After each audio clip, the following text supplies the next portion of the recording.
Hi there, it's Riikka Kovasin here with another video for ABstudio. This time I'm making a canvas of sorts. I'm using this chipboard frame as my base for the project, and I'm creating a background or a base for that using a piece of chipboard. So I'm tracing the inner of the frame to the chipboard and then later cutting it to the correct size. I'm also creating some layering elements for later use by using ABstudio stamps. I'm stamping a couple of toadstools with a watermark ink and then embossing those with white embossing powder, and then some leaves using this fiery red embossing powder. I'm also using embossing powders to color this kind of a branch with berries. I'm using two different tones of embossing powder for that, a green one and then a red one. You can see the branch a little bit later in the video.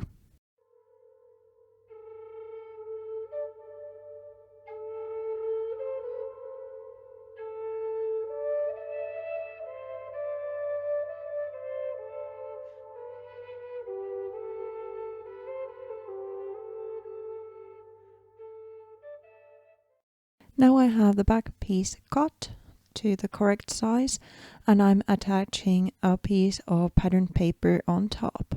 The paper is from Love for Old Things and it's called Old Moment.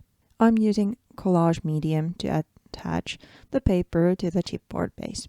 Then I turn my attention to the frame piece itself. I'm using two colors of acrylic paints to color it.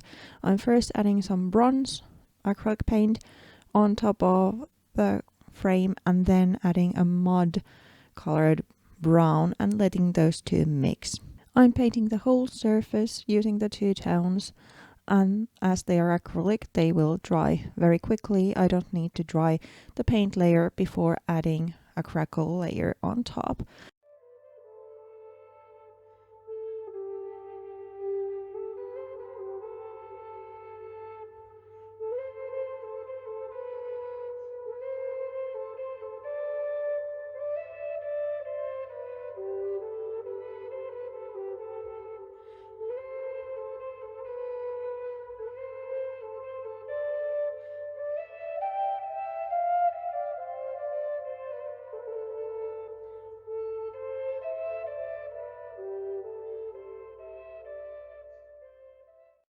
This is clear crackle, so it looks white when I apply it, but it dries clear.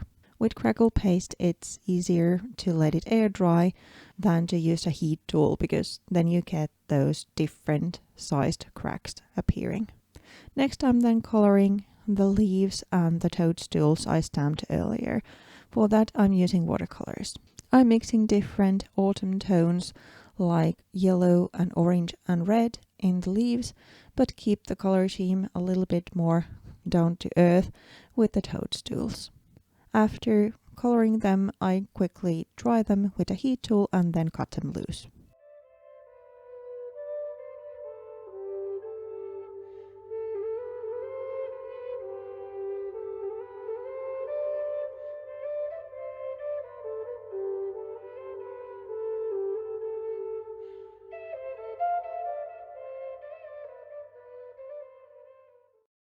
Now that the elements are cut loose, I then treat the edges using brown ink. Next I'm turning my attention to the center of the piece again, and I'm adding some effect paste through a stencil to the background. I'm kind of going for this mossy or grungy look with this green colored texture paste. I then, when the paste is still wet, add some craft glue around the edges and put the frame piece on top, and then let the project dry so the crackling will appear to the frame. Now that the project has had some time to dry, I then highlight the crackles using black acrylic. I'm going swiftly over the whole thing with the black acrylic and a wet brush, so it's a little bit diluted, the paint, and then I pick up a baby wipe and go over the project, thus erasing the paint from the raised areas, but only it's gathering to the grooves. It may look quite drastic at first, but the end result is really nice, like this weathered old frame. I also add some paint touches to the center, kind of highlighting the shadow of the frame itself. Then it's time to start the actual composition. I'm first adding some old lace to the project, kind of a grounding element or a guide for me to build the main composition. I'm using heavy body gel medium as my adhesive at this stage because I want the base to be really sturdy. On top, I then start to layer the stamped elements together with some die cuts. I'm using foam tape here and there to make the composition quite dimensional. This time I didn't edit the composition that much away, so you can see almost the whole thing in here, only sped up.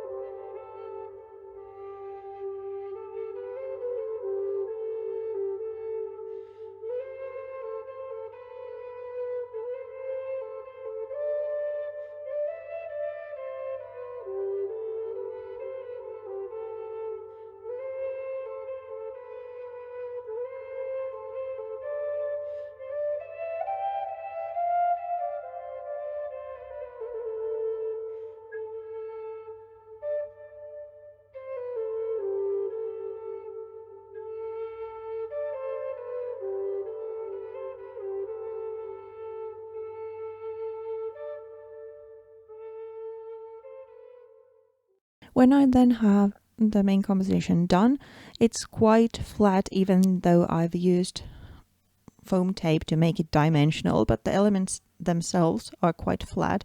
So I'm finishing the project with some actual nuts because those to me bring that extra element of texture and dimension.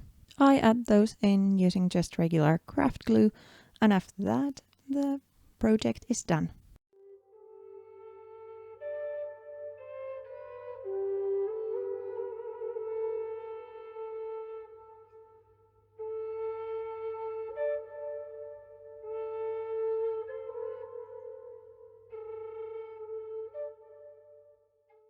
Thank you so much for watching.